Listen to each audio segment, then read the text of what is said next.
టీవీ9లో ఒక ప్రోగ్రామ్ చూశాను. 30 minutes programme అది.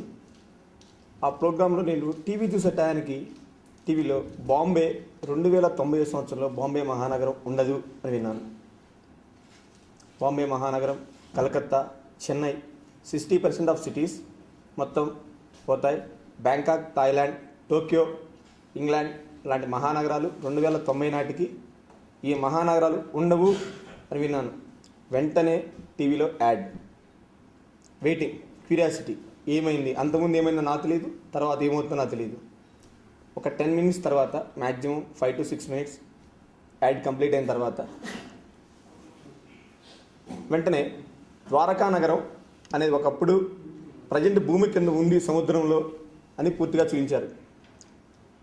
సముద్రంలో ద్వారకా మహానగరం సముద్రంలో ఉంది. ఇప్పుడు ఈ మహానగరం ఇలా ఉంది తీసి చూపించారు.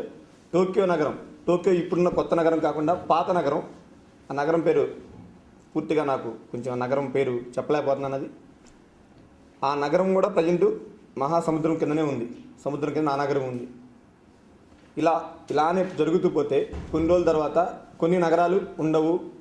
మన ఆంధ్రప్రదేశ్లో వైజాగ్, మహాపట్నం, విశాఖ మహాపట్నంలో 40% ఆఫ్ ది ప్రజెంట్ టౌన్ సముద్రంలో కలిసిపోతుంది 2090లో.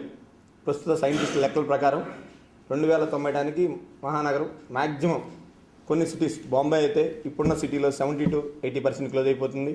Chennai also same, Calcutta. ఈ మహానగరాలు ఉండవు.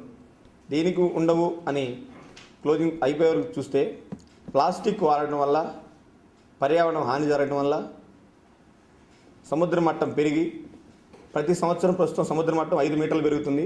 23 మీటర్లు పెరిగితే సముద్ర మట్టం ఈ ప్రపంచాలు ఇవన్నీ పూర్తిగా నాశనం అయిపోతాయి. 23 మీటర్లు పెరిగితే ప్రస్తుతం 5 మీటర్లు పెరిగింది గత 13 సంవత్సరాల నుంచి.